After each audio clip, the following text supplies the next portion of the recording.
오늘은 제 얘기를 좀 해볼까 합니다. 고백 아닌 고백이 될 것 같습니다. 성공하기 딱 좋은 시간, 부자의 언어입니다.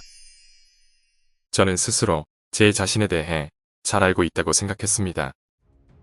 하지만 저도 영락없는 무지한 사람이었습니다. 제가 처음 유튜버를 시작하면서 2개월 안에 1만 구독자를 만들겠다는 목표를 세웠습니다. 그게 정확히 이루어졌죠.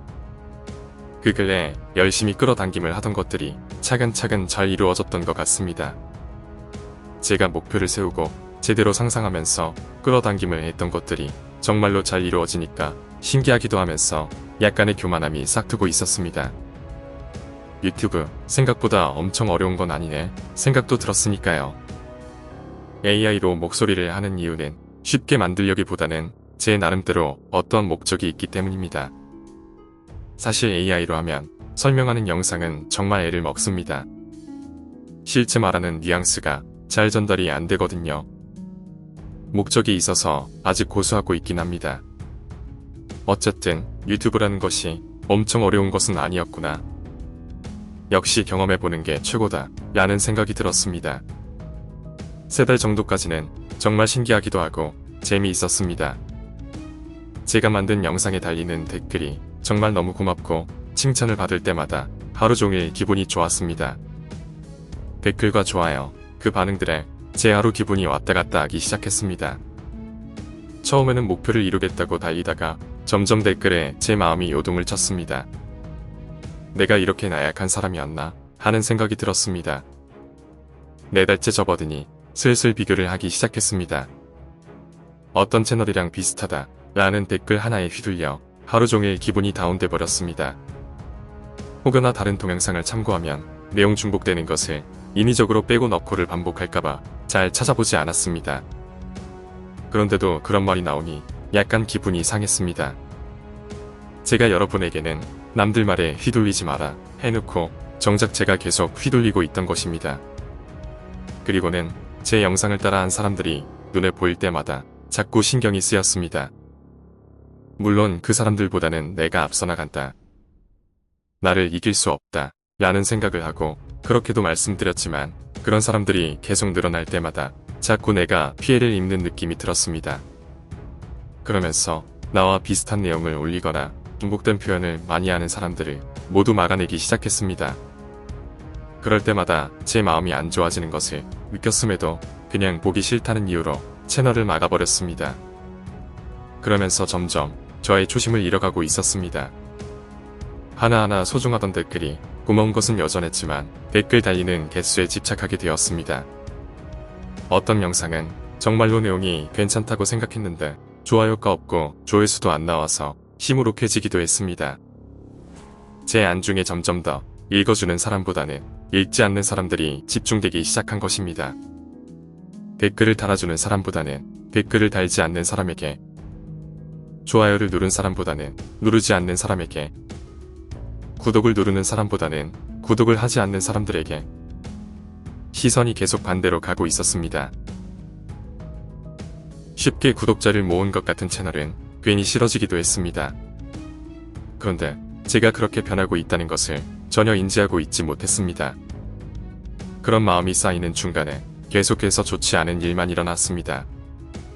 제 반려견 때문에 작은 문제도 생겼고 제가 크게 손을 다치기도 했고 내놓은 부동산이 매매되지도 않았습니다. 3달 동안 단 한 명도 보러 오는 사람이 없었습니다. 더군다나 아빠가 쓰러지셔서 중환자실에 입원하시는 일도 벌어졌죠. 여기저기 신경 쓸 일만 계속 생기고 점점 제 몸까지 아파졌습니다. 하루 종일 누워서 영상을 만들어야 되는데 하는 걱정만 했습니다. 아무래도 뭔가 잘못된 듯한 느낌이 들었습니다. 그래서 나를 잡아 낮에는 계속 명상을 했습니다. 명상이라기보다 내려놓기를 시도했습니다. 우선은 매일매일 영상을 올려야 된다는 생각을 버리기로 했습니다.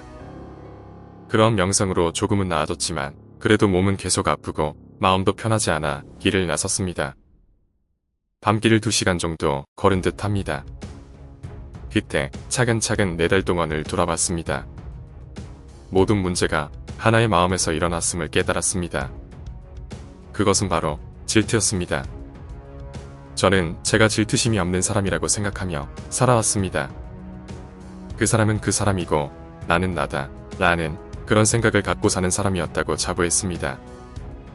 하지만 유튜버를 시작하고 관련 채널들이 계속 눈에 보이니 저도 모르게 계속 비교를 하고 잘 되는 사람들을 마음속으로 질투하기 시작한 것입니다. 제가 계속 응원해주고 있던 채널이 잘 되는 것도 어느 순간부터는 그닥 좋지가 않았습니다.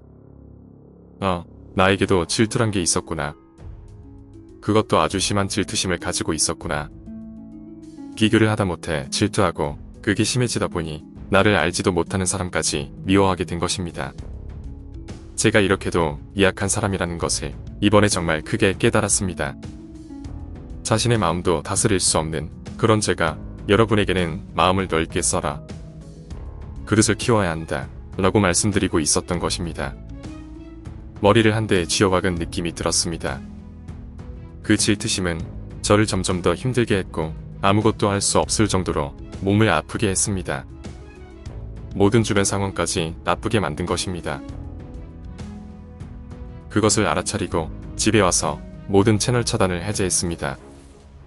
그리고 나서 그들이 잘 되는 이유를 계속 생각했습니다. 이 사람은 역시 말을 잘해. 이 사람은 편집 능력이 뛰어나. 이 사람은 정말 내용이 좋아. 이 사람은 진짜 목소리가 좋아. 이 사람은 대단한 경험의 소유자야. 오랜 기간 꾸준히 올리다니 대단한 사람이다. 그것을 하고 나니 마음을 묶어둔 끈이 풀린 느낌이 들었습니다. 그리고 나서 초심으로 다시 돌아가자. 나의 초심은 많은 사람들에게 도움을 주는 것이다. 라고 다시 한번 다짐을 하였습니다. 정말 그렇게 하고 나니 그 다음부터 놀라운 일이 일어났습니다. 바로 다음날부터 말입니다. 아빠는 생각보다 정말 빠르게 호전되었다며 퇴원을 하셨습니다. 제 몸이 아픈 것도 싹 나았습니다. 반려견 때문에 생긴 일에 대해 제 반려견은 잘못이 없고 우리 아이의 부주의 때문이라며 보상을 전혀 하지 않으셔도 된다는 말을 들었습니다. 그리고 부동산을 보러 오겠다는 전화를 받았습니다. 그냥 보는 거겠지 하고 생각했는데 내놓고 처음으로 보러 온 분이 보고 나와 바로 계약금을 보냈습니다. 그리고 바로 계약서까지 완료하였습니다. 시기 질투와 비교를 내려놓으니 신기하리만큼 좋은 일이 한꺼번에 왔습니다. 스스로 성공을 가로막고 불행을 자초하는 것은 질투에서 비롯된 것이 많습니다. 상대를 깎아내리는 사람들 대부분은 질투심을 많이 가지고 있습니다. 자신이 원하는 것을 못할 때 그것을 하고 있는 사람들을 보면 질투심에 화를 냅니다. 그런 것이 심하다 보면 자신의 목표를 잃은 채 남만 쫓게 됩니다. 자신의 행복을 잃은 채 남의 인생에 놀아나고 마는 것이죠. 망한 인생을 살게 되는 겁니다. 저도 그것을 알고 있었는데도 제 자신은 컨트롤하지 못한 것입니다. 마음이 넓은 척만 했던 거죠. 이래서 스스로 계속 훈련해야 한다 하는가 봅니다. 많은 분들이 저에게 도움을 받아 감사하다고 하시지만 이렇게 저도 유튜브 채널을 통해 스스로 많은 부분을 깨닫고 배우고 있기 때문에 여러분에게 정말 감사드립니다. 그 사람은 그 사람 인생을 살고 나는 내 인생을 산다. 우리는 온전한 우리의 인생을 찬란한 행복으로 꾸며나갑시다.